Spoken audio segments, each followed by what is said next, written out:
laisa Abu Darda, yakni dengan dibaca marfu' pada lafaz abu karena dia terletak setelah laisa yang mana dia adalah isim laisa. Maka gurunya berkata, lahanta ya Sibawayh, engkau salah, engkau keliru karena laisa di sana bukanlah fi'il yang merofakkan isim sebagaimana kana, akan tetapi dia adalah akhwatu illa, maka isim setelahnya mansub sebagai mustatsna. Kemudian Sibawayh pun berazam untuk mempelajari ilmu nahwu. Beliau mengatakan, la jarama la atlubanna ilman la tulhinuni fihi abada. Maka kalau begitu aku harus mempelajari suatu ilmu yang engkau tidak akan pernah menyalahkanku lagi, ucap Sibawayh kepada gurunya. Maka beliau pun belajar ilmu nahwu kepada Al-Khalil hingga jadilah beliau seorang imamun nahwiyin, imamnya para ulama nahwu. Maka dari kisah ini kita menyaksikan bagaimana semangatnya Sibawayh dalam mengusut suatu permasalahan hingga tuntas. Yakni tidak hanya berhenti dari satu sumber, akan tapi beliau terus menelusurinya hingga beliau menemukan jawaban yang memuaskan. Beliau tanya kepada Al-Khalil, ahlinya. Ya, dan yang tidak kalah penting di sini, beliau tidak baperan. Yani, apalah jadinya jika koreksi dari Hammad bin Salamah ini dimasukkan ke dalam hati. Yani diambil hati kemudian membuat Sibawayh futur. Artinya malas lagi untuk belajar. Ini namanya murid yang baperan. Dan banyak kita dapati murid-murid yang semisal ini di generasi loyo ya di zaman sekarang ini. Sedikit-sedikit mogok belajar. Sedikit-sedikit laporkan guru misalnya ke polisi. Ya, na'udzubillah min dzalik. Ini adalah generasi yang loyo, baperan. Adapun Sibawayh, maka ketika dia sadar bahwa dia ini memiliki kekurangan, dia bodoh dalam hal bahasa, maka tidak tinggal diam, terus bergegas bangkit mencari tambal yang mampu menutupi kekurangannya tersebut. Dan pastinya sang guru yakni Hammad bin Salamah juga akan merasakan bangga melihat muridnya ini berhasil di tangan Al-Khalil bin Ahmad. Baik. Kemudian apakah Sibawayh juga dahulu belajar mulazamah mempelajari kitab nahwu? Yakni sebelum kitab Sibawayh ini disusun, apakah ada kitab nahwu yang juga dipelajari ketika itu dan Sibawayh mempelajarinya? Jawabannya iya. Yakni kitab nahwu pertama yang beliau pelajari adalah kitabnya guru beliau yang bernama Isa bin Umar Ats-Tsaqafi. Beliau berguru kepada banyak ulama nahwu di zaman tersebut di kota Basrah, di antaranya Isa bin Umar. Juga beliau belajar kepada Yunus bin Habib. Beliau juga belajar kepada Al-Khalil bin Ahmad. Beliau juga belajar kepada Al-Akhfash Al-Akbar. Dan beliau juga belajar kepada Abu Zaid dan yang lainnya. Banyak sekali guru beliau.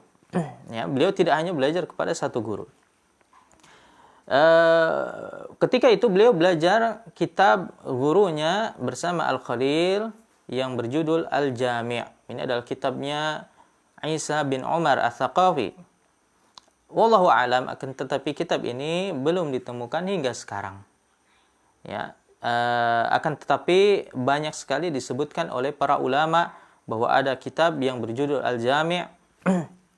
Bahkan ada yang mengatakan bahwasanya sejatinya kitab Sibawayh itu adalah kitab Al-Jami' yang beliau modifikasi.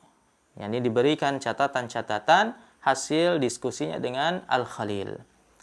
Hanya saja pendapat ini hanya sekedar klaim semata karena banyak faktor. Yakni pendapat ini adalah pendapat yang lemah. Di antaranya adalah, di antara sebabnya, yakni bagaimana mungkin para ulama ya ketika itu mendiamkan Sibawayh, melakukan plagiat, yakni menjiplak karya gurunya dan mengakuisisi atau mengakui bahwa itu adalah karya miliknya. Ya. Bahkan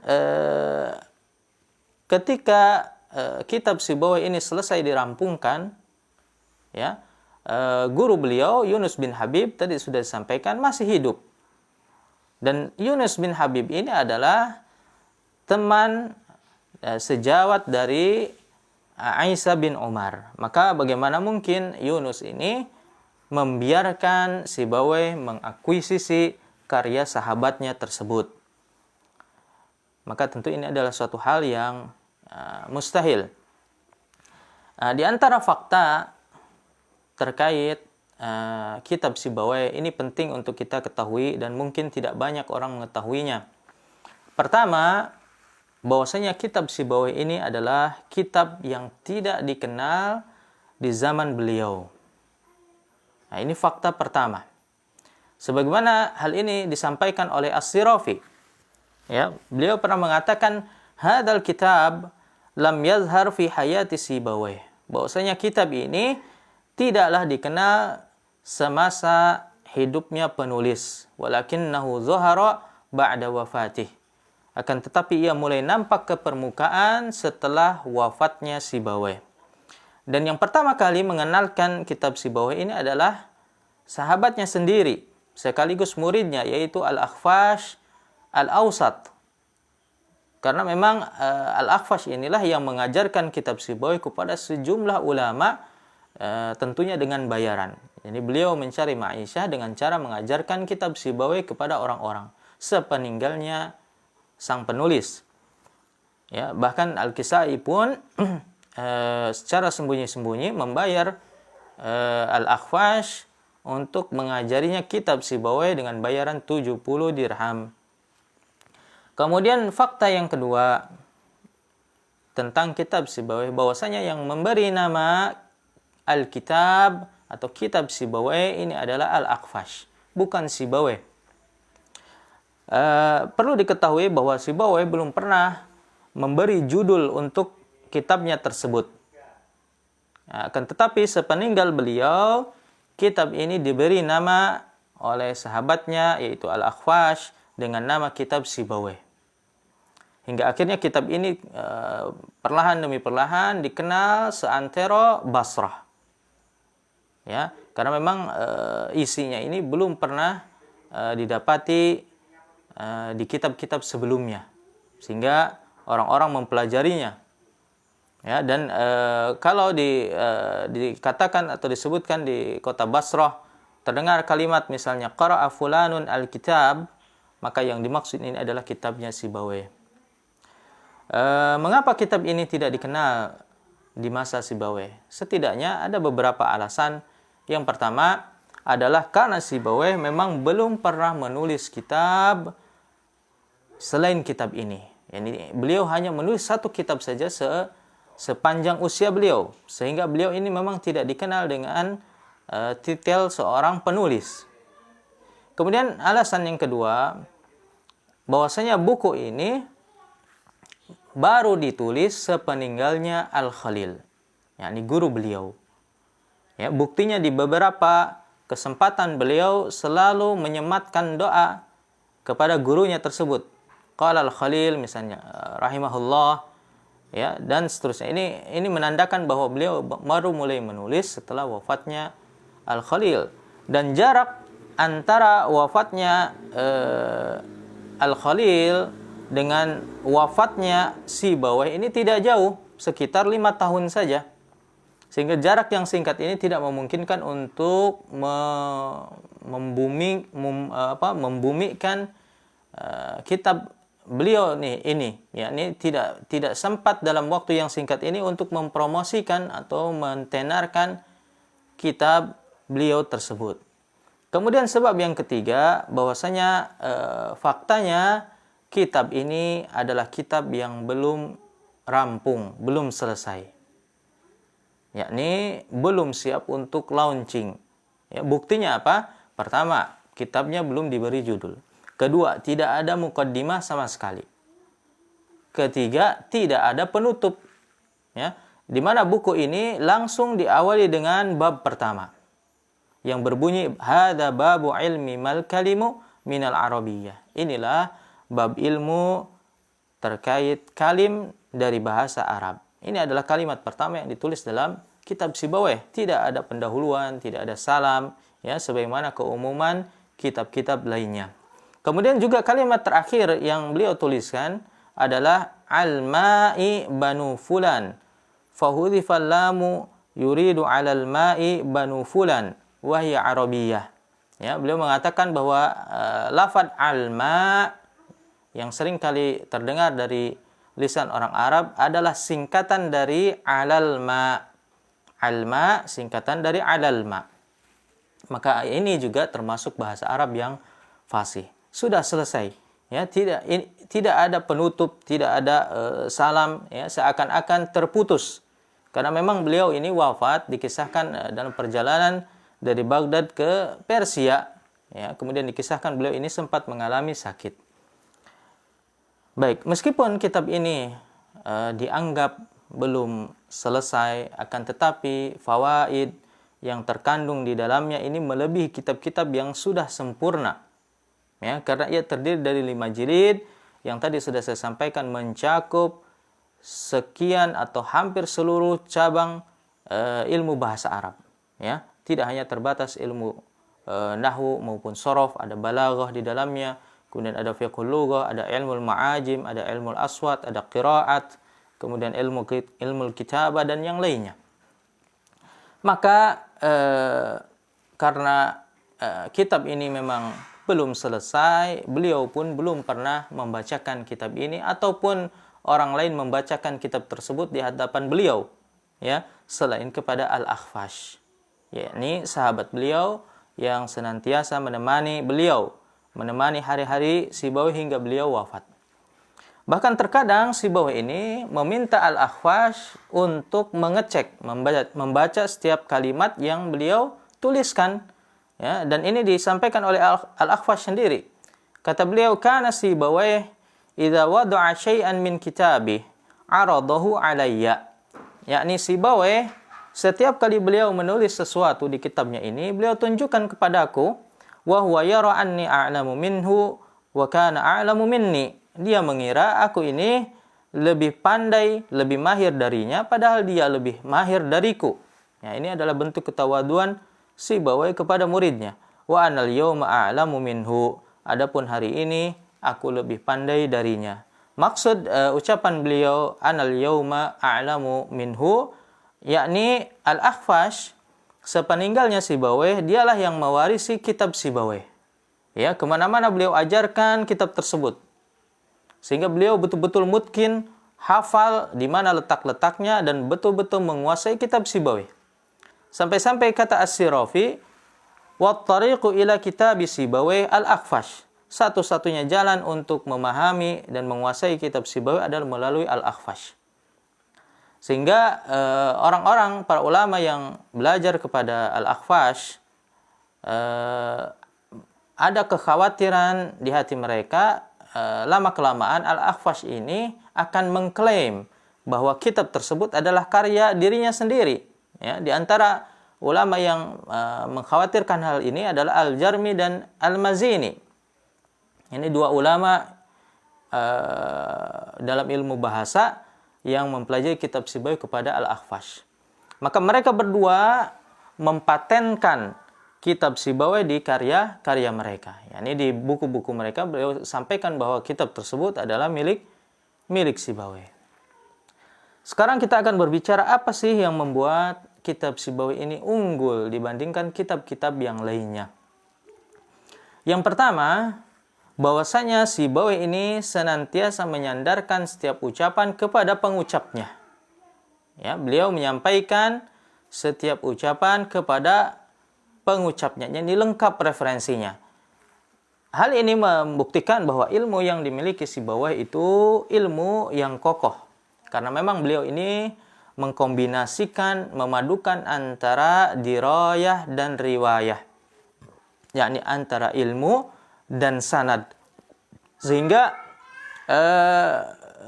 tidak hanya analisisnya yang tajam, akan tetapi beliau juga memiliki landasan teori yang kokoh, yakni beliau menyandarkan setiap ucapan gurunya, ya, kepada pengucapnya.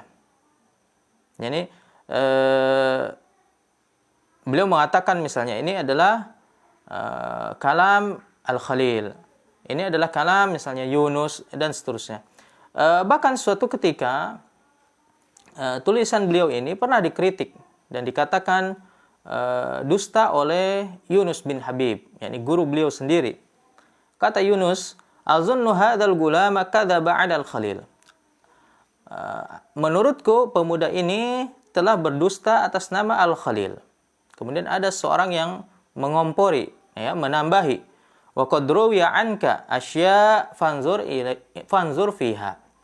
Ya, bahkan banyak sekali ucapan yang diriwayatkan atau disandarkan kepadamu, wahai Yunus, silahkan cek sendiri.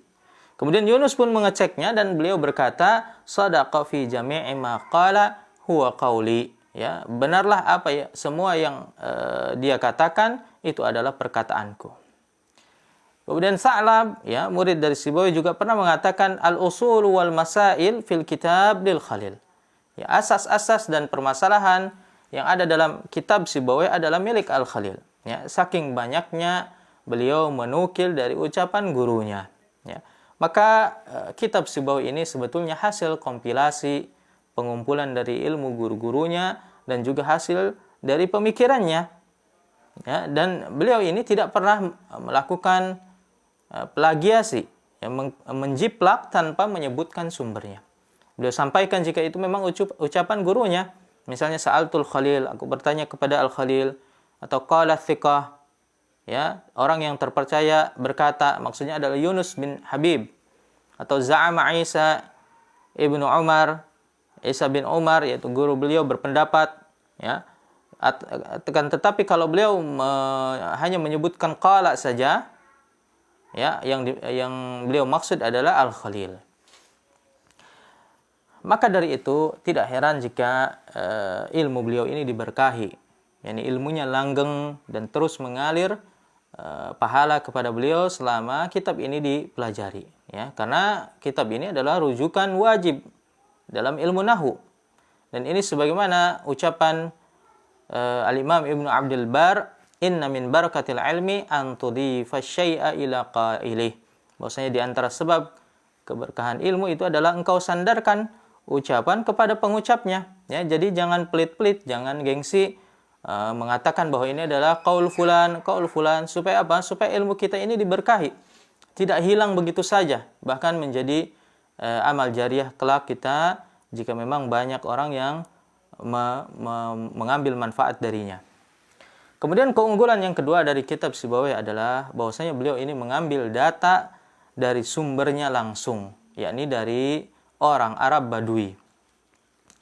Bahwasanya kalau kita membuka kitab Sibawi, ya, seringkali Sibawi ini menyebutkan dalam kitabnya misalnya sami'na ba'dal Arab atau sami'na minal Arab katsirun fi jami'i lughatil Arab atau qala qaumun minal Arab. Ya, hal ini menunjukkan bahwasanya beliau ini tidak hanya belajar kepada guru-guru beliau di majelis-majelis ilmu, kan tetapi beliau terjun langsung di lapangan, yakni mendatangi orang-orang Arab di perkampungan Najd atau Hijaz, ya, di Arab sana, di kalau sekarang Jeddah, kemudian di Makkah, kemudian di Riyadh, ya, dan ini juga yang dilakukan oleh Al-Khalil sebelumnya, ya. Karena mereka ini adalah sejatinya orang-orang Badui yang masih terjaga bahasa mereka, tidak tercampuri oleh bahasa asing lainnya. Sehingga itulah salah satu keunggulan beliau. Beliau langsung mengambil ilmu tidak dari pihak kedua maupun pihak ketiga dan seterusnya, tapi langsung terjun ke lapang, mengambil langsung dari sumber intinya. Kemudian keunggulan yang ketiga, bahwasanya Sibawi ini tidak hanya menulis, akan tetapi beliau juga menguasai apa yang beliau tulis. Di mana Al-Jarmi pernah mengatakan dan pernah bersaksi, fi kitab Sibawi alfun wa khamsuna baitan, bahwasanya dalam kitab Sibawi ini ada 1050 bait syair. Sa'altuhu anha fa'arafa alfan wa lam ya'rif khamsin. Aku pernah menanyakan tentang syair-syair tersebut, ya, dia memahami yang 1000 bait. Artinya memahami di sini adalah mengetahui maknanya, kemudian mengetahui asal usulnya, ya, pengucapnya ini siapa, Ya, penyairnya siapa? Ya, dan beliau tidak mengetahui yang 50 bait. Artinya 5% tidak dikuasai dari 95%. Nah, ini adalah jumlah yang banyak. Sehingga beliau tidaklah menulis, ya, melainkan kebanyakan ini sudah beliau pahami betul dari mana sumbernya dan maknanya. Kemudian kita sampai kepada pujian, ya, kepada Sibawayh dari guru, kemudian dari sahabat dan ulama-ulama setelahnya. Pertama kita mulai dari guru beliau, diwakili oleh Al-Khalil. Di mana Al-Khalil pernah berkata kepada Sibawayh, atau setiap kali beliau bertemu dengan Sibawayh, beliau mengatakan, marhaban bizairin la yumal. Selamat datang wahai tamu yang tidak pernah membosankan. Ya, dan orang-orang mengatakan bahwa ucapan tersebut tidak pernah Al-Khalil sampaikan selain kepada Sibawayh. Kemudian dari sahabatnya Al-Akhfash, ya, yang paling memahami kitab Sibawayh dan membuatnya terkenal. Di mana Al-Akhfash ini memang terkadang mendebat Sibawayh, yakni mengkritik, ya, pendapatnya ini tidak jarang berseberangan dari pendapatnya Sibawayh. Di mana pernah beliau mengatakan, innama nazartuka li astafida minka la li ghairi. Wahai Sibawayh, bahwasanya aku mendebatmu adalah untuk mengambil faedah darimu, bukan karena hal lain. Kemudian dari ulama yang hadir setelah beliau yaitu Ibnu Kaisan. Ya, di mana Ibnu Kaisan ini pernah bermimpi melihat ada sekelompok jin yang sedang belajar. Ya, mereka belajar hadis, belajar fikih, kemudian ilmu hisab, syair dan nahwu. Kemudian Ibnu Kaisan ini bertanya kepada mereka, afikum ulama? Apakah di antara kalian juga ada ulama sebagaimana di kalangan manusia? Maka mereka pun menjawab, iya, na'am. Kemudian Ibnu Kaisan lanjut bertanya, ila man tamiluna minan nahwiyin. Kepada siapa kalian berkiblat dalam ilmu nahwu? Maka mereka menjawab, ila Sibawayh. Kepada Sibawayh. Mimpi ini beliau ceritakan, ya, kepada sahabatnya yaitu Abu Musa. Ya, Ibnu Kaisan mengisahkan mimpi ini. Kemudian Abu Musa dengan tatapan atau dengan raut yang jutek, ya, karena iri, beliau mengatakan innama malu ilaihi li anna Sibawayh minal jin. Ini sungguhnya para jin ini condong kepada Sibawayh karena memang Sibawayh ini adalah dari golongan jin. Baik. Kemudian kita tiba kepada pengakuan terhadap kitab Sibawayh dari kawan maupun lawan. Ya, kita mulai dari ulama yang berpihak kepada beliau. Di antaranya adalah Al-Mazini. Ya, di antara ulama yang mempelajari kitab Sibawayh. Di mana Al-Mazini pernah mengatakan, man arada ay ya'mala kitaban kabiran fin nahwi ba'da kitab Sibawayh falyastahi. Siapa saja yang mau menyusun kitab besar dalam ilmu nahwu setelah hadirnya kitab Sibawayh, maka hendaknya dia malu. Ya, kitab besar, apalagi kitab kecil. Kenapa? Karena memang tidak mungkin dia lepas dari kitab Sibawayh. Ya, semuanya sudah dibahas di sana. Maka mau tidak mau dia harus menukil dari kitab Sibawayh kalau mau menyusun kitab nahwu, baik itu sebagian besar maupun sebagian kecilnya. Ya, tidak bisa luput. Kemudian As-Sirafi juga, pemilik syarah kitab Sibawayh yang paling masyhur dan paling mudah dan paling lengkap. Ya, itu adalah karya As-Sirafi. Di mana As-Sirafi pernah mengatakan, amila kitabahu alladhi lam yasbiqhu ila mithlihi ahad wa lam yalhaq bihi min ba'di. Bahwasanya Sibawayh ini telah menulis kitab yang belum pernah ditulis oleh ulama sebelumnya dan tidak pula oleh ulama setelahnya. Dan ucapan beliau ini juga seirama dengan ucapan Ibnu Taimiyah. Syekhul Islam Ibnu Taimiyah pernah mengatakan hal yang semisal di dalam kitabnya An-Nubuwat, di mana beliau pernah mengatakan fa kitabu Sibawayh mimma la yaqdiru ala mithlihi 'ammatul khalqi. Bahwasanya kitab Sibawayh ini termasuk kitab yang tidak bisa ditiru, ya, dibuat semisal kitab tersebut oleh semua makhluk. Kemudian tidak hanya dari kawan, akan tetapi pujian tersebut juga hadir dari para ulama yang berseberangan pendapat dengan Sibawayh. Di antaranya adalah Al-Mubarrid, seorang ulama dari madhab Basrah. Akan tetapi beliau seringkali mengkritik pendapat imamnya, yakni Imamul Basriyin adalah Sibawayh. Ya, bahkan Ibnu Wallad, seorang ulama yang wafat pada tahun 332 Hijriah, pernah menulis sebuah kitab yang berjudul Al-Intisaru li Sibawayh 'ala al-Mubarrid, yakni kemenangan Sibawayh atas Al-Mubarrid. Akan tetapi kendati demikian Al-Mubarrid, ya, beliau selalu berkata kepada siapa saja yang telah membaca kitab Sibawayh, hal rakibtal